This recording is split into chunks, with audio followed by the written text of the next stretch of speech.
Um, you know, I wasn't expecting to win, especially after the Celtics won last night against Phoenix. The best you were hoping for was a split, but I would have much preferred to win this game. God, do I hate the Nets. The more I think about it, the more I'm coming to the conclusion that they're my most reviled team since I've been a basketball fan. And I've really hated some teams. I hated that big three, LeBron, Wade, Bosh team, especially once Ray Allen joined. I really hated some of those Lakers teams that the Celtics went back and forth with in a couple of finals. But this team, there's just something about it. The way that they've been put together, the specific players in the team, and just the Kyrie of it all. And so to get swept in the season by them really is a kick in the balls to me, and I'm sure to a lot of Celtics fans. And it's not even like the Nets were at full strength tonight, and they hadn't been at full strength in any of these games they took off of the Celtics. They hadn't had their big three; they barely had them at all this season. Um, but you would have liked to get one, and you were destroyed in two of them. Tonight was a little bit closer, but it wasn't a good performance by the Celtics by any stretch. You obviously didn't have Rob Williams or Jaylen Brown, but you did have the return of Evan Fournier, who was basically a negative tonight. And we'll get into the box score in a second. But overall, my impressions from the game were the Celtics. They were certainly off tonight. They looked fatigued from having played the night before. But that's not an excuse. Every NBA team has to go through that. And they were very careless with the basketball, and their transition defense was terrible, and their transition offense was even worse. I think during the broadcast, Scott Brady pointed out, I think they finished 32 fast break points to nothing. I mean, I've never heard of anything that bad. And it's amazing that the game was that close, considering that number. 32 fast break points is way too many to give up. Zero is almost I don't even know how you end up with zero fast break points in a game. That's like impossible. You have to almost try to not get any fast break points. It's really maddening, and I don't know if this is a Brad Stevens thing or if if the Celtics have just not listened to him. But the not running off of the not running off of missed baskets into transition. It's so frustrating because this team is so good when they do that, and they do it so rarely. It's almost like they've been coached to not run, but Brad Stevens is a smart X's and O's coach. I would imagine he understands that the Celtics are at their best offensively when they're out and running off of a missed basket. So I don't know. I really don't know what's going on with the transition offense, and the transition defense, as I pointed out, was terrible tonight against the Nets team that does thrive in transition because they have one of the best skilled point guards of all time. I hate to compliment Kyrie Irving, but that's just a fact. He is. When you have somebody like that, it's really easy to run transition offense. So ultimately, you drop this game to a team that I really, really despise. And we'll get into the box score right now. Celtics lose 104-109. The Brooklyn Nets improved to 40-20 on the season. Celtics 32-28.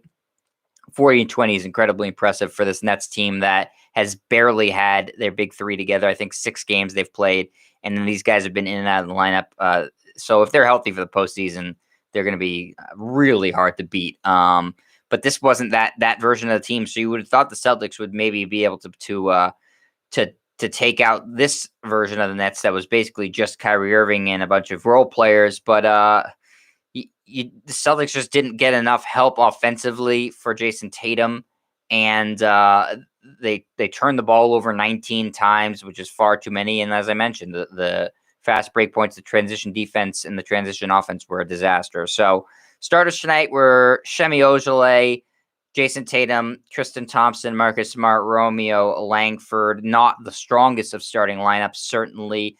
Ojeleye continues to struggle as he has since basically the first third of the season. He's really contributed very little to nothing. 17 minutes for him, 1 of 3 from the floor for 3 points, 2 rebounds, 2 steals, and a turnover. Nothing. He didn't provide you anything there. Jason Tatum was the best player for the Celtics tonight, as he usually is. He played really well tonight, breaking out of his 2-game shooting slump. 39 minutes for him, 14 of 27 from the floor, 6 of 12 from three, 7 free throw attempts. He only hit 4 of them.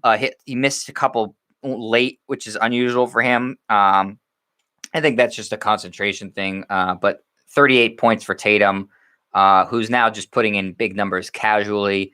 10 rebounds, 4 assists, but 5 turnovers. He's been turning the ball over way too much for my liking. He needs to cut down on the turnovers. He's had a couple 6 turnover games, this 5 turnover game. He needs to be more careful with the basketball. But I think when you're the only scorer on the court, a lot of times you have to force things, and when you force things, you turn the ball over. So as the Celtics get healthier, hopefully those numbers should go down because he won't have to be asked to do as much or feel he has to do as much.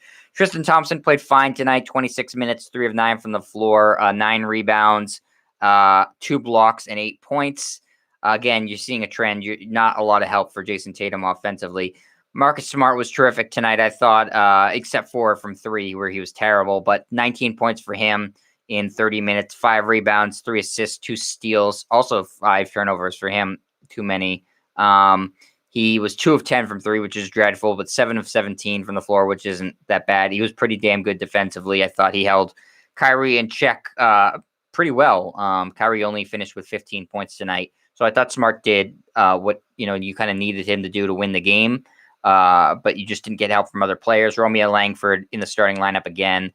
19 minutes, no points on 0 of 2 shooting. You're starting to see exactly what I told you was the concern about Romeo here. He has nothing offensively. He has a bad shot. He's starting to lose confidence with every game offensively, and it's becoming an issue where he's too big of a liability to put on the court because he can't. It's like playing 4-on-5 offensively. So not a good sign from Romeo Langford. Jabari Parker, we're going to the bench now. Jabari Parker played 13 minutes, scored 2 points. Nothing to write home about there. Grant Williams played his usual 18 to 20 minutes. Tonight he got 18, 3 rebounds, 2 assists, 3 points. Nothing offensively there. 1 of 4 from the floor, 1 of 3 from 3. Aaron Nesmith, 2 of 5 from 3 in 17. 2 of 5 from the floor, rather. 1 of 2 from 3 in 17 minutes. 8 rebounds, 2 assists, 5 points. A couple of nice saves. I like Nesmith's upside a lot better than Romeo Langford. He's not quite as gifted defensively, but he puts in the effort and he's pretty good. And he has the upside of you can see that he has a shot. And in college, obviously, he's a 50% 3-point shooter. I think it'll come more with time. But I certainly I would rather Nesmith on the court as opposed to Langford. I need somebody that at least can threaten to put the ball in the basket. Luke Cornett, 8 minutes, 2 points, nothing there. Peyton Pritchard played outstanding tonight, 24 minutes, 8 of 12 from the floor, 6 of 7 from 3, where he was a dead-eye shooter. 22 points for Pritchard, 2 assists, 3 rebounds, had a really, really nice game. Carson Edwards got 7 minutes, didn't do anything. Evan Fournier was dreadful in his return tonight. 22 minutes, 0 of 7 from the floor, which included 0 of 3 from 3. 5 assists, 2 rebounds, 2 points. Both of those were free throws. Really bad performance for Fournier. And like I said, that amounted to Jason Tatum did the heavy lifting of 38 points, and you got 22 out of Pritchard, 19 out of Smart, and pretty much nobody else was able to contribute much in the way of offense. And the Celtics dropped the game again, 109 to 104, as Brooklyn unfortunately takes the season series in a sweep. Not what I wanted as a Celtics fan, not what any Celtics fans wanted, and proof to me that karma is absolutely made up and fake news. Because if there was any real karma, the Celtics would beat Kyrie Irving every single time they played him. And yet the opposite is true. So Celtics are back at it on Sunday as they have a 1 o'clock early Sunday afternoon tip-off against the Charlotte Hornets. That's in Charlotte. After that, they play Oklahoma City and then the Hornets again, and then San Antonio and Portland. Those games are all home, so 4 home games in a row. And those teams are all, we saw the Celtics have beaten those teams before the season, and so Celtics will look to make up ground and try to capture that 4 or 5 seed. And this is a big stretch of 5 games now, the Charlotte game plus the 4 home in a row. And then you don't have a really difficult game again until you have a back-to-back against Miami on May 9th and May 11th, as the season is really starting to wind down. The last game of the year is against New York in Madison Square Garden. That could end up being huge, as the Knicks are the 4 seed right now. Again, if the Celtics have any hope of getting out of the first round, they need that 4 or 5 seed And right now they're 6 and would play Milwaukee, which is not good. So thank you to everybody watching live and afterwards. I appreciate it. Remember to comment. I always comment back. Give me a thumbs up. Subscribe to the channel. Leonard, I see you in the chat. You are always the most loyal of fans and Celtics fans and fans of mine. I appreciate it, bud. Thank you very much. And, I'm just going to have to deal with the fact that the Celtics are not on the Nets level, even when James Harden and Kevin Durant don't play. And that is a tough pill to swallow. So I will try to cope with that. And I'll be back Sunday afternoon for the result of the Celtics and Hornets game. Until then, I will see everybody. Thanks for watching.